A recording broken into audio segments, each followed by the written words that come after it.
Good morning, students. Today we are talking about more on HTML. In the previous video, we already talked about more on HTML1, which is our chapter 4. Now this is our chapter 5, where we cover more about HTML. HTML hypertext markup language, we very well known. Now we learn different of new things in this. Now we learn first how to insert images and video in a web page. So let's start. Inserting images, graphics interchange format or GIF. It is the acronyms of GIF, graphics interchange format. Original drawings using graphics program are best when they have in it GIF format. It is series of colored picture elements or dots known as pixels that line up to the make a picture. Always remember, pixels are the describe about the quality of a photo or video. That's why the high pixel video or photo make more sharpness and clearness into it. And second one is PNG type format. PNG, portable network graphic, are used when have images with partial transparency, but some browsers do not support PNG files.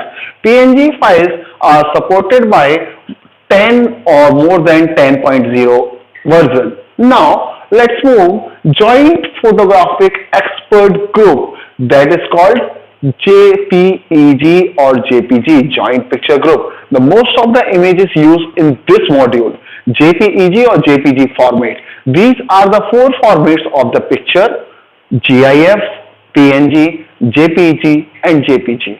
So these are formats used in photographs and apply compression technique to store the files.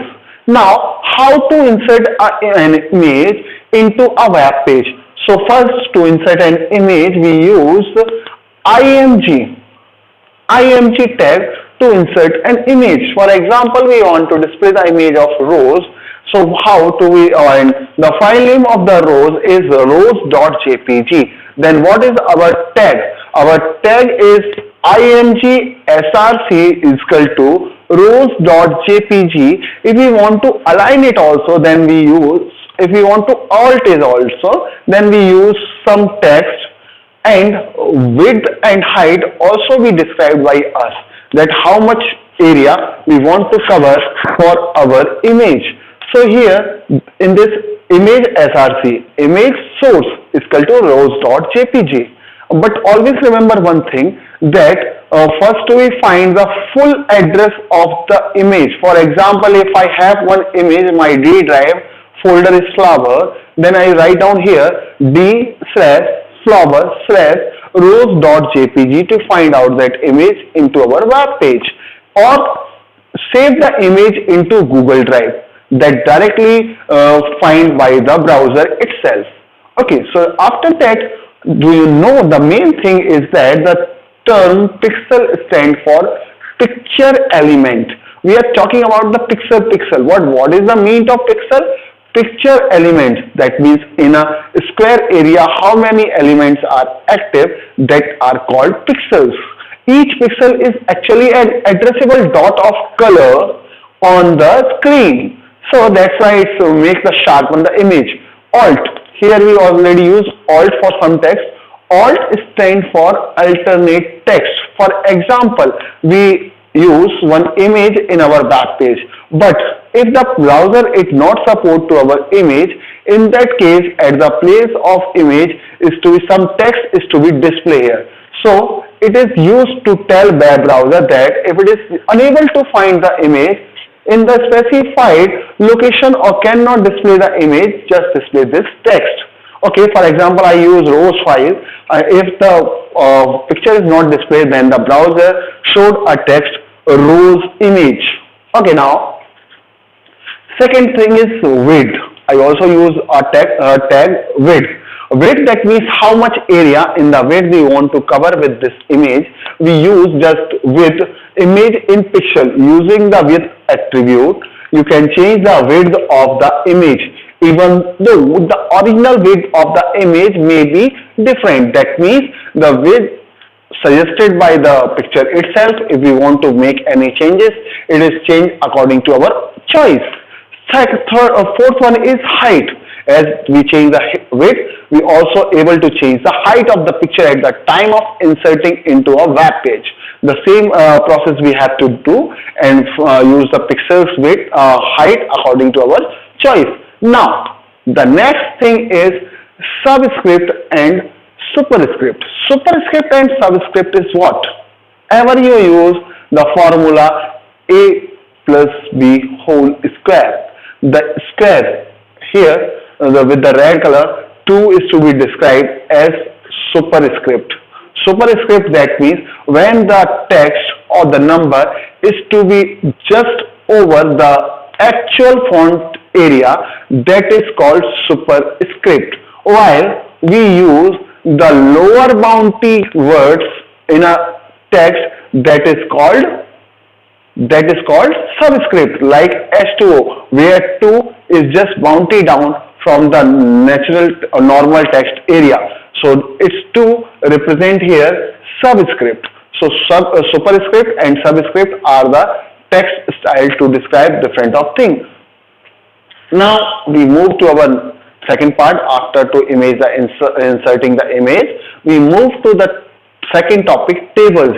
How to create or insert a table into a web page. For this we use HTML. Tabular data in form of rows and columns are called tables. This gives a comprehensive look at the data that is being displayed. Moreover, it also helps to making comparative analysis of data. To display the data, we use the rows and columns, we use table tag. Table tag is to use to create a table, and with the help of slash table, we end of it. So tags, some of the tags for table tags are used. First one is TR. TR represents table rows, while TH define table heads or table column, and TD, it's define the table data into cell.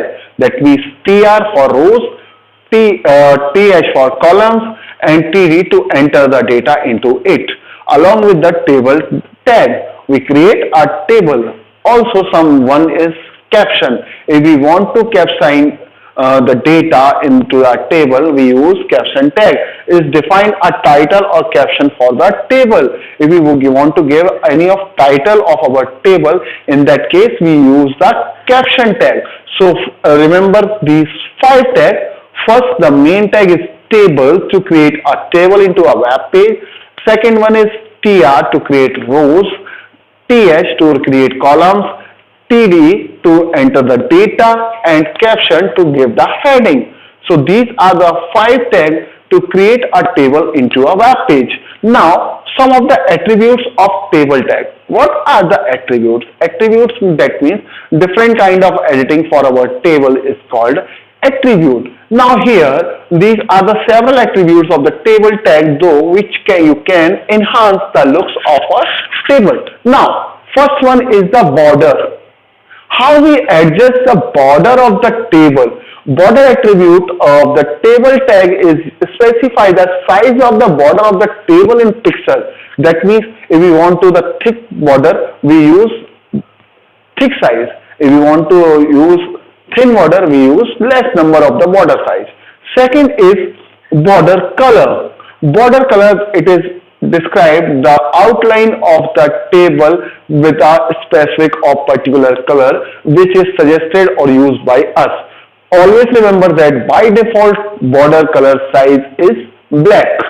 So border color attribute table tag is to specify the color. Now this is the example. Table border is equal to 4. That means I use here a thick line of the border because line is to be 4 times thick than the normal line, while border color is equal to red. When the table is to be displayed in a web page, that time red color is to be shown outside of the border line of a table. Now next one is BG color. BG color is background color. Background color is to provide background color to a table. Always remember, by default background of a table is white. By default, the boundary or the border of the table is black and the background color of the table is white. So if we want to change the color, we use again the table border is equal to 4. I already mentioned border color is equal to red and BG color is equal to green. Now what happened? Now when the table is to be displayed on the web page, the outline comes with red color while the text area is to become in green. So now the next is alignment attribute. Where or in which area I want to put my data into a table, it is decided by align attribute. Align attribute, as you already know, we align the text into 4 alignment: left, right, center and justify. So how? It is not to the text in the browser. So this is the way to align the text. And table, you need to specify the align attribute of the TR tag, because TR is about the table row and TD about specified alignment in a table. So this is the part 1 of our HTML second. So learn about the HTML1 and more HTML2. Views all the videos and complete your detail. We have some practical knowledge about it in the online classes. So get ready for that. Thank you.